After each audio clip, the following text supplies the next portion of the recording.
사사기 8장입니다. 18절부터 35절까지 봅니다. 구약성경 375페이지 사사기 8장 18절부터 35절까지 제가 한 절, 여러분이 한 절 교독합니다.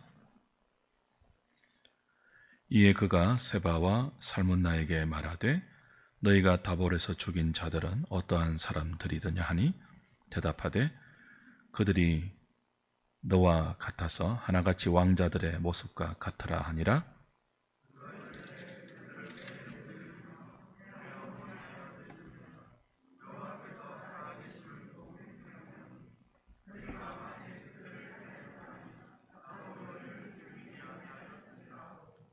그의 맏아들 여델에게 이르되 일어나 그들을 죽이라 하였으나 그 소년이 그의 칼을 빼지 못하였으니 이는 아직 어려서 두려워함이었더라.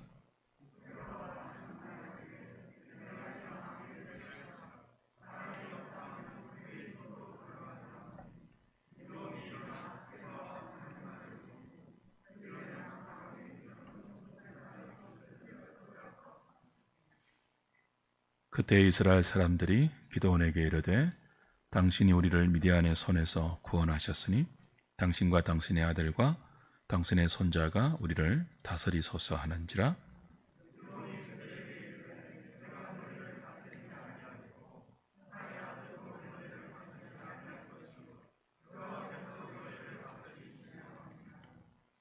기드온이 또 그들에게 이르되 내가 너희에게 요청할 일이 있으니 너희는 각기 탈취한 귀고리를 내게 줄지니라 하였으니 이는 그들이 이스마엘 사람들이므로 금 귀고리가 있었음이라.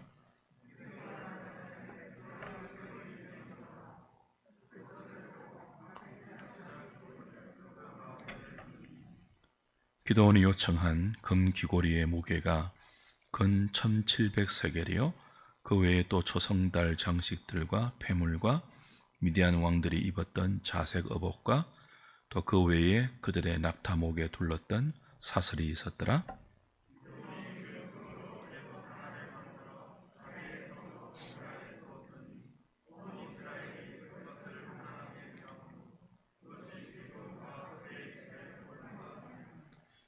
미디안이 이스라엘 자손 앞에 복종하여 다시는 그 머리를 들지 못하였으므로 기드온이 사는 40년 동안 그 땅이 평온하였더라.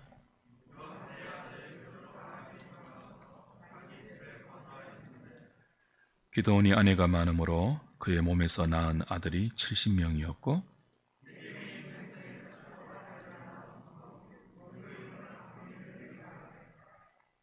요아스의 아들 기드온이 나이가 많아 죽음에 아비에셀 사람의 오보라에 있는 그의 아버지 요아스의 묘실에 장사되었더라.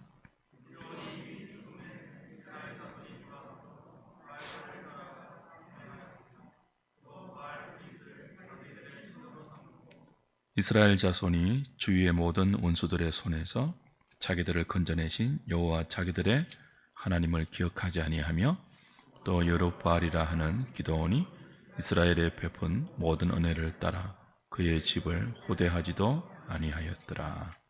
아멘.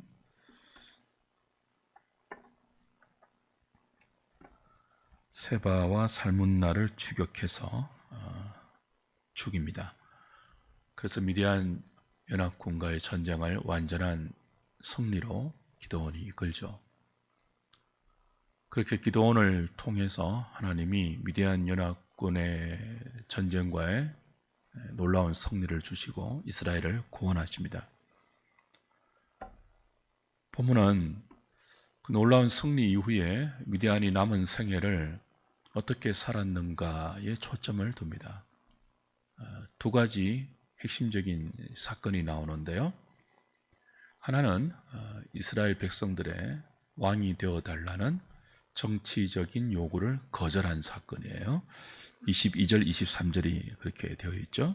그때에 완전히 승리한 그때의 그런 뜻입니다. 살문나 그 세바와 살문나를 다 이제 죽이고 완전한 그 전쟁의 승리를 거둔 후 바로 그때에 이스라엘 사람들이 기드온을 찾아오죠. 그리고 이렇게 요구합니다.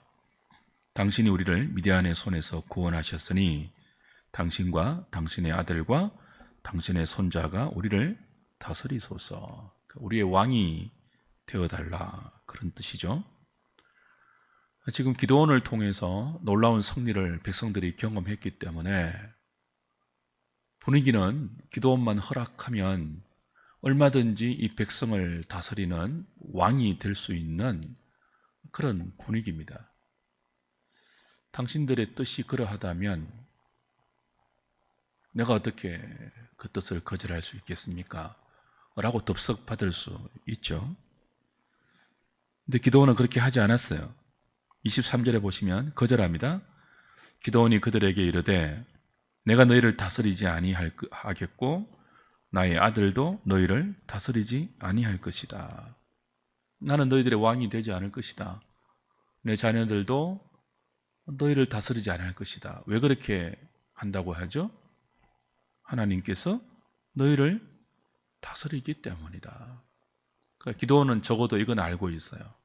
이스라엘이라는 이 나라는 인간 왕이 다스리는 나라가 아니라 하나님이 직접 왕이 되셔서 자기 백성을 다스리는 신정국가다 하는 것을 알고 있었어요. 그리고 그걸 왕이 되어달라고 요구하는 백성들 앞에 자기의 신앙 고백으로, 자기 믿음의 표현으로 이야기를 했습니다. 아니다, 나는 왕이 될 수 없다. 정치적 이유가 아니고 이 나라의 왕은 하나님이시기 때문이다. 내가 어떻게 그 하나님이 왕 되신 그 자리에 감히 설 수 있겠느냐. 하나님이 친히 너희들을 다스린다. 이렇게 거절했습니다. 그는 하나님의 영광을 자기 몫으로 도둑질하지 않았습니다. 놀라운 승리 이후에, 놀라운 성공 이후에 가장 먼저 찾아온 유혹은 정치적 욕망의 시험이었습니다. 그 시험은요, 내가 할 수 있을 때 오는 거예요. 왕이 될 수도 없는 조건과 내가 왕이 되고 싶다고 막 그게 아니고요. 모든 사람이 왕이 되소서, 왕이 되소서 하는 그때가 시험이죠. 얼마든지 왕이 될 수 있는, 그러나 하나님이 허락하시지는 않는 시험 아닙니까? 놀라운 승리 이후에 무서운 시험이 찾아왔는데 가장 첫 번째 형태의 시험은 정치적 욕망이에요. 우리의 왕이 되어주소서. 이 정치적 욕망을 기도원은 잘 뿌리칩니다. 이 나라의 왕은 인간 왕이 아니라 하나님밖에 없다. 그러니까 너희들이 하나님의 다스림을 받아라. 뭐 그런 뜻이죠. 그런데 이제 24절부터는 이해하기 힘든 기도원의 반응이 나와요. 24절부터 보십시오. 기도원이 또 그들에게 이르되 내가 너희에게 요청할 일이 있으니 너희는 각기 탈취한 귀고리를 내게 줄지니라 하였으니 이는 그들이 이스마엘 사람이므로 금 귀고리가 있었음이라. 자, 왕이 되어 주소서 하는 정치적 시험은 단호한 믿음으로 거절했습니다. 근데 곧바로 무엇을 하나 요구합니까? 금 귀고리 달라는 거예요. 방금 미디안 연합군과의 싸움에서 이기고 얻은 전리품이죠. 백성들이 그걸 쾌히 주죠. 그만큼 공을 세웠으니까 기도원이 왕이 되어달라고 할 정도로, 기도원만 아니고 그 기도원의 자식들에게까지도 왕이 계속 되어도 좋다고 요구할 정도로 마음을 다 주고 있는데 그거 뭐 전리품 하나 못 주겠습니까? 전리품을 줍니다. 25절 무리가 대답하되 우리가 절거히 드리리이다 하고 겉옷을 펴고 각기 탈취한 귀고리를 그 가운데 던지니 기도원이 요청한 금 귀고리의 무게가 금 1700세겔이요. 한 세겔이 약 11.4g이니까 1700세겔은 거의 19.5kg에 해당되는 많은 양입니다. 그 많은 양의 금을 모았어요. 그 금을 모아서 뭘 합니까?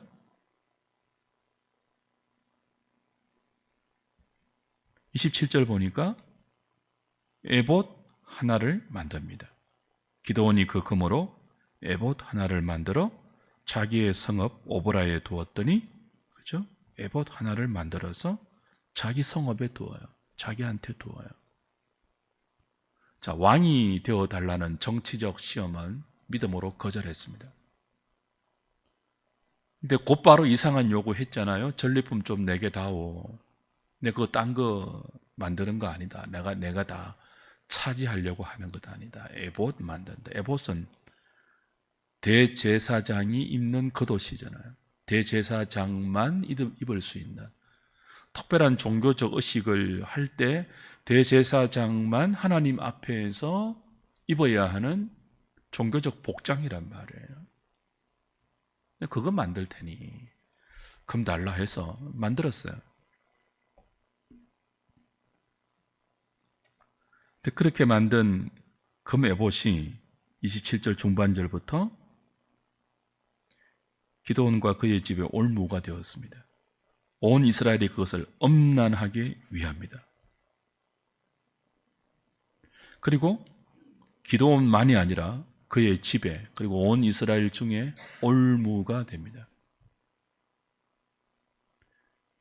정치적 시험은 믿음으로 뿌리쳤는데 이 에봇을 만들려는 시험, 종교적 욕망이죠.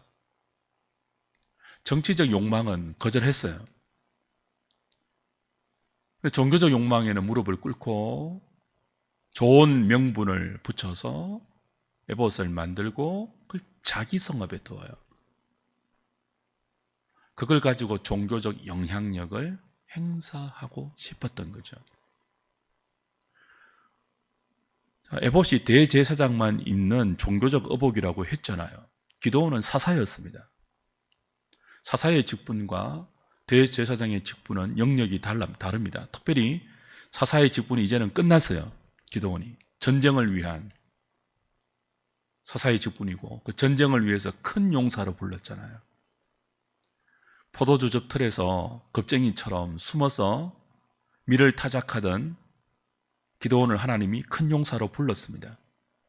미디안과의 싸움에서 쓰기 위해서 부른 거예요. 그리고 이제 그 싸움을 하나님은 기드온을 통하여 300용사로 승리를 거두어 주셨습니다.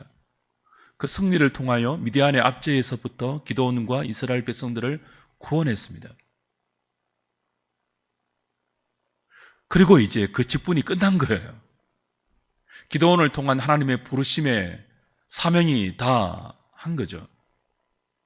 그러면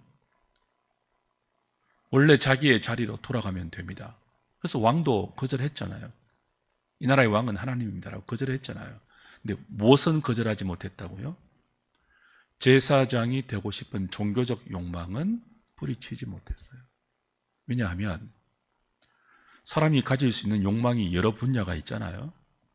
경제적 욕망, 정치적 욕망, 원초적 욕망, 여러 욕망이 있는데 그 중에 가장 강렬한 욕망이 종교적 욕망입니다. 생각해 보세요. 기드온이 컴컴한 포도주즙 틀에서 숨어서 밀타작을 할 때 하나님의 부름을 받았습니다. 큰 용사여 하고 부름을 받았습니다. 그때부터 기드온은 종교적 체험을 많이 했습니다. 음성을 직접 들었고 감히 하나님께 거듭 표징을 구하는 하나님을 시험하는 그리고 그때마다 하나님께서 놀랍게 자신에게 응답하시는 종교적인 경험을 굉장히 많이 했습니다.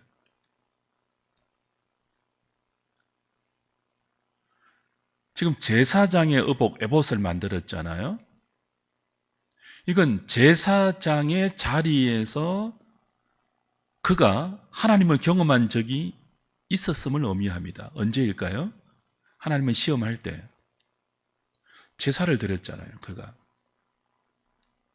기드온이 하나님을 믿지 못해서 내가 어떻게 이 일을 합니까?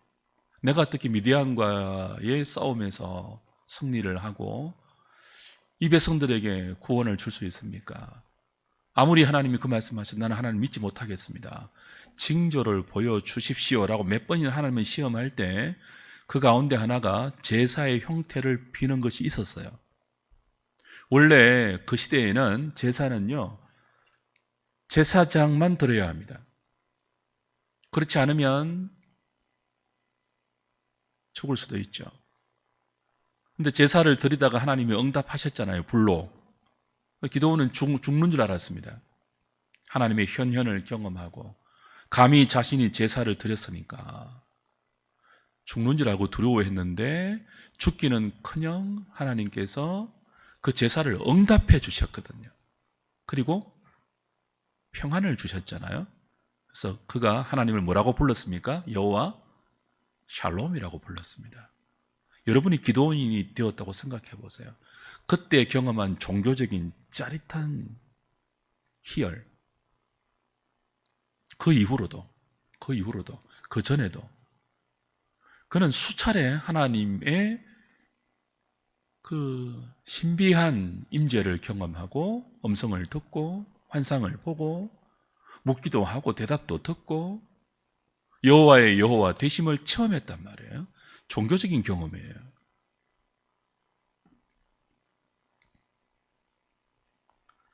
이런 신앙적인 체험, 종교적인 경험은요, 어떤 영역에서 맛본 기쁨과 희열과는 비교할 수 없는 그 무엇이 있습니다. 여기에 한번 빠지면요, 다른 것으로는 대체가 안 돼요. 아무리 뭐 돈을 가지고 많은 것을 하고 정치의 권력으로 높은 자리에 왕이 되어도 이 종교적인 경험이 주는 희열과는 비교가 안 돼요. 그래서 그는 왕이 되어달라는 정치적인 유혹을 뿌리치는 믿음의 반응을 보였음에도 불구하고 계속 제사장 역할을 하고 그 제사장적인 영향을 백성들에게 미치고 백성들로부터 그런 제사장이 받는 인정과 지도력을 계속 행사하고 싶은 욕망이 무엇으로 드러났다고요? 백성들에게 금을 요구해서 금 에봇을 만드는, 그리고 그것을 자기 성읍 오보라에 두는, 그것으로 백성들에게 계속 제사장의 리더십을 행사하고 싶고 그로부터 오는 종교적인 희열을 포기하지는 못했던 거예요. 이제 전쟁이 승리로 끝났잖아요. 사사로 부름받은 사실 기도원이 맡은 사사의 역할은 군인이에요. 군사적 임무예요. 싸움이잖아요. 이제 그 싸움이 승리로 끝이 났어요. 더 이상 하나님께서 기도원을 통해서 말씀하시지도 않고 기도원에게 그런 종교적인 경험을 주지도 않았다는 것은 이제는 기도원이 아니라 정상적인 제사장을 통해서 그런 은총을 허락하시겠다는 하나님의 뜻이거든요. 그걸 못 견딘 거죠. 왕은 안 되어도 되는데 자기가 사사로 하나님께 부름을 받았고 부족하지만 그 사사로 하나님의 손이 되어서 이스라엘 백성들을 대표하는 하나님의 군사로 나가서 싸울 때 경험했던 수많은 군사적, 경제적, 정치적 영역 말고요, 그때 경험했던 수많은 종교적 희열들을 잊지 못했던 것입니다. 그래서 에봇을 만들어서 스스로 대제사장의 자리에 자기를 두는 거예요. 그 영향력을 행사하고 또 그걸 기대하는 거예요.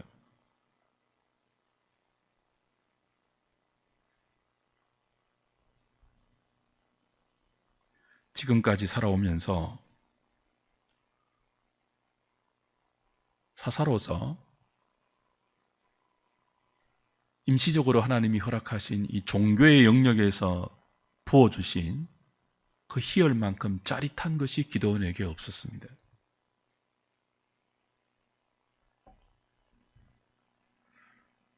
그래서 만든 이 금 에봇은 하나님이 허락하시지 않음에도 불구하고 자신의 종교적 욕망을 충족하기 위해서 스스로 만든 우상입니다.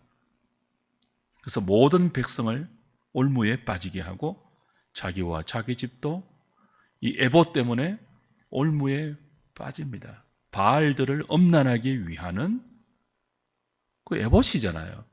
근데 결과는 바알들을 엄란하게 위하는 우상이 되어버렸죠. 왜요? 자기의 종교적 욕망을 위한 명분이고 합리화고 일이었으니까요. 정치적 욕망은 어떤 명분을 내세워도 욕망을 감출 수는 없는데, 이 종교적 욕망은요, 에봇, 대제사장의 직분, 목사, 어떤 이런 것들 내걸면요, 교묘하게 숨길 수가 있습니다.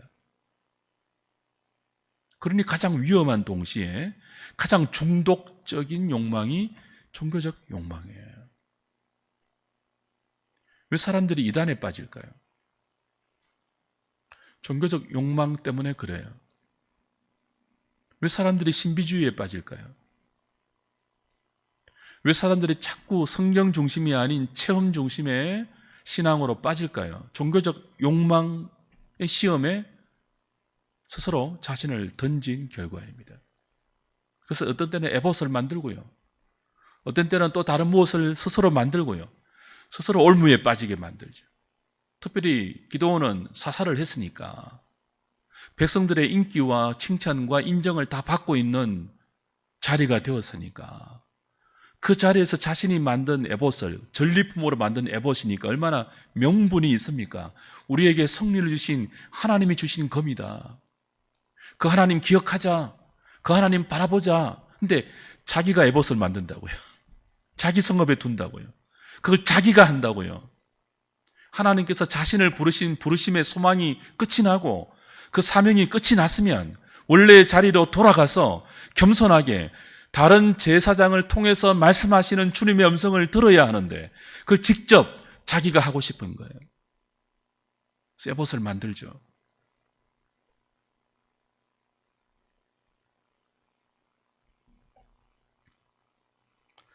간혹 세상에서 성공하는 사람들이 종교적 욕망에 빠지는 경우를 봅니다. 변호사가 되고 의사가 되고 교수가 되어서 많은 사람의 존경을 받고 인정을 받고 돈도 많이 벌고 지위도 얻었어요. 그런데도 자기 인생에 뭔가 부족한 거예요. 뭔가 만족이 안 돼요. 근데 교회를 다니는데 주일마다 교회 오면 이 강단에서 나오는 설교가 시원치 않은 거예요. 당회나 장로님들이나 직분자들이 하는 여러 모습이 시원치 않은 거예요. 내가 목사가 되어서 설교를 해도 저 정도는 하겠다라는 생각이 들죠. 세상적으로 여러 영역에 능력이 있다고 생각하니까 나도 주석책 좀 보고 공부 좀 하고 하면 저 정도 설교문은 충분히 만들 수 있겠다라는 생각이 들죠.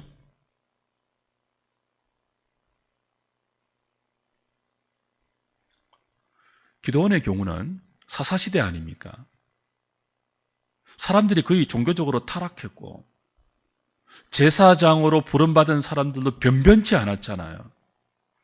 근데 자기가 하나님께 부족하지만 부름을 받았어요. 부름을 받아서 사사의 직분을 감당하는 동안 정말 종교적인 놀라운 체험을 하고 그 놀라운 희열을 맛보았어요. 더더욱 기존에 있는 제사장들이 시원찮게 보일 수 있잖아요. 예를 들면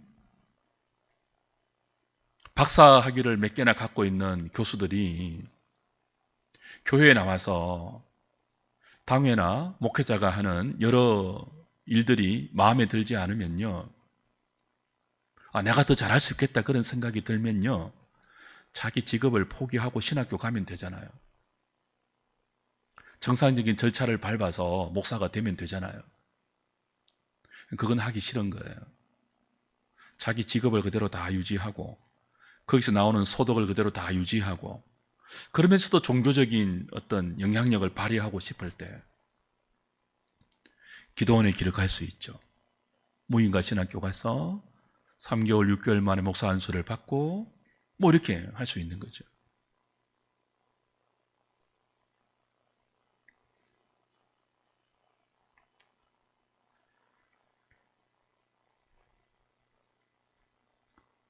기도원이 정치적인 욕망은 잘 뿌리쳤지만 종교적인 욕망을 뿌리치지 못해서 에봇을 만든 결과는 이스라엘 전체를 올무에 빠지게 만들었습니다.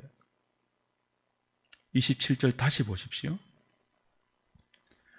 기드온이 그 금으로 에봇 하나를 만들어 자기의 성읍 오보라에 두었더니 온 이스라엘이 그것을 엄난하게 위함으로 그것이 기드온과 그의 집에 올무가 되니라. 하나님의 은혜로 비록 기드온이 살아있는 동안 그 땅에 40년의 평안이 임하기는 했지만 그때부터 이 에봇을 만든 그때부터 온 이스라엘이 그것을 엄난하게 섬겼습니다. 온 이스라엘과 기드온과 그의 집에 이 에봇이 올무가 되었습니다. 하나님을 우상처럼 여겼습니다. 하나님을 바알처럼 엄난하게 섬겼습니다. 그리고 그 이후에 기드온의 행적을 보십시오. 29절부터 요아스의 아들 여룹바알이 돌아가서 자기 집에 거주하였는데 기드온이 아내가 많으므로 그의 몸에서 낳은 아들이 70명이었고 세겜에 있는 그의 첩도 아들을 낳았으므로 그 이름을 무엇이라고 했다고요? 아비멜렉이라 하였더라. 아비멜렉을 번역하면 나의 아버지는 왕이다, 그런 뜻이에요. 자, 보세요. 왕이 되어 주소서 거절했잖아요. 이스라엘의 왕은 하나님밖에 없다, 나는 왕이 될 수 없다, 거절했잖아요. 그 대신 금을 요구해서 에봇을 만들었잖아요. 사적인 대제사장의 욕망을 충족했잖아요. 근데 실제로 정치적인 왕은 거절했지만 실제로 그의 삶은요, 왕처럼 살았어요. 아내를 많이 두었어요. 왕만 그렇게 할 수 있습니다. 왕만. 고대의 왕만. 아무나 아내를 많이 못 두어요. 아들을 몇 명요? 70명. 첩에게서 난 아들 중에 한 명이 이름이 뭐라고요? 아비멜렉. 내 아버지는 왕이다. 실제로는 왕처럼 살았다는 거예요. 겉으로는 정치적인 왕의 권력을 거부했죠. 근데 실제로는요, 종교적 욕망을 에봇을 만들어서 만족시키면서 실제로는요, 많은 아내를 거느리고 많은 자식 70명을 놓으면서 왕처럼 살았는데 그게 올무가 되었어요.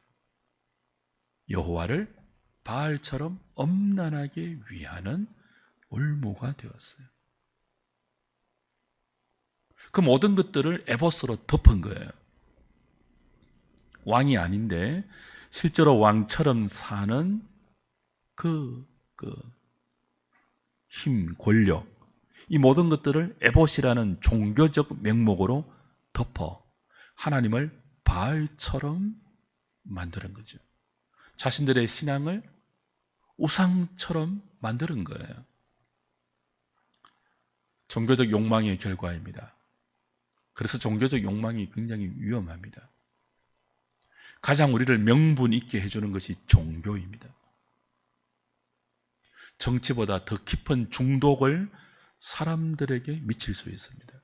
왜 정치와 종교가 종종 힘을 합하겠습니까? 비슷해요. 그 희열이.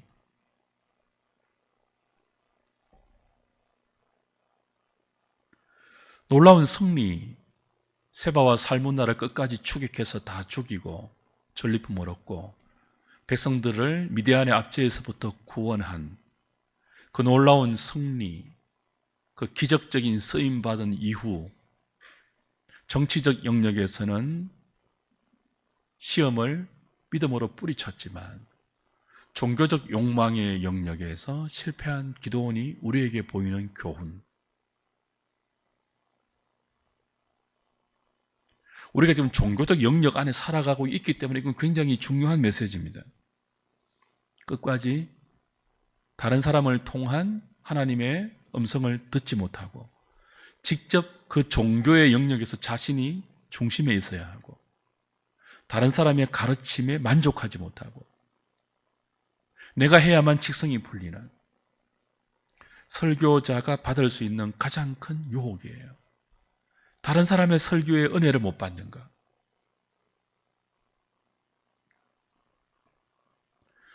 교인들에게 영향력은 나만 끼쳐야 하는가?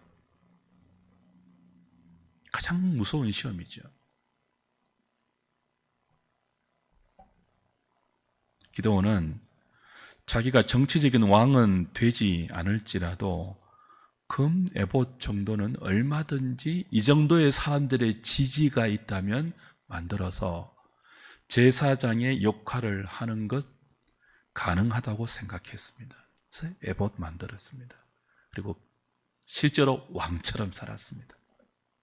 그 에봇을 명분으로 해서. 그 결과는 무엇이라고요? 자기 자신만 아니라 공동체 전체를 우상 숭배의 나락으로 빠지게 만들었습니다. 주 안에 사랑하는 여러분,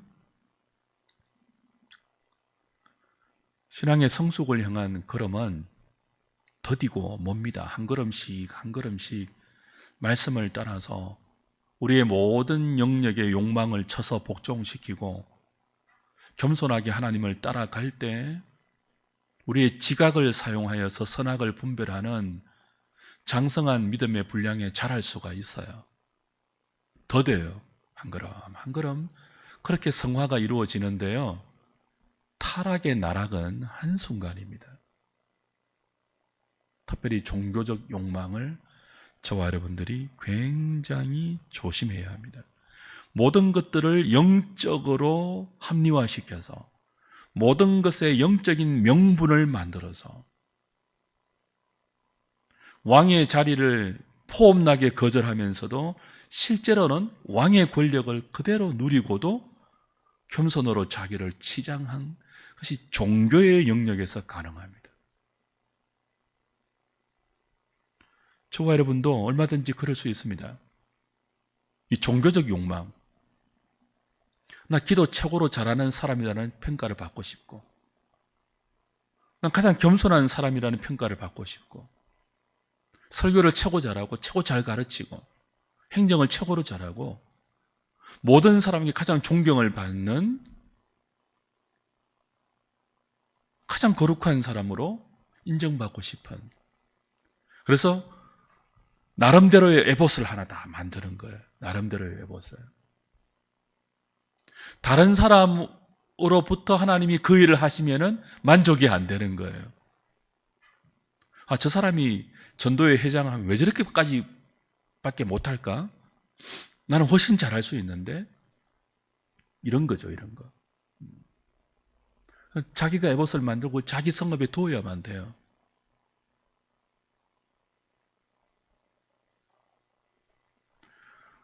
그런 신앙의 형태를 우리가 좀 돌아보면서 다른 사람을 향한 하나님의 뜻이 우리에게 전달되고 다른 사람을 귀하게 쓰시고 다른 사람을 하나님께서 아주 놀랍게 그리고 아름답게 쓰시면 기뻐하고 그 사람을 통해서 하나님이 다스리는 통치에 기꺼이 순종할 수 있는 그런 겸손함. 에봇을 내가 안 만들어도 원래 내가 보기에 능력 없어 보이고 내가 보기에 보잘것없어 보이는 그 사람의 에봇 밑에서 그 사람께서 말씀하시는 주님의 음성을 통하여 순종하고, 그건 쉽지 않죠. 자꾸 연마하고 자꾸 하나님의 뜻 앞에서 우리 자신을 쳐서 복종시키면서 이렇게 가야 되는 걸음입니다. 여러분 주위에 가장 미약한 자를 통해서 일하시는 하나님을 보십시오. 세상은요, 약하면 무능하다고 쳐다보지 않죠. 근데 하나님은요, 약한 자를 들어 서시기를 즐겨하시는 분입니다.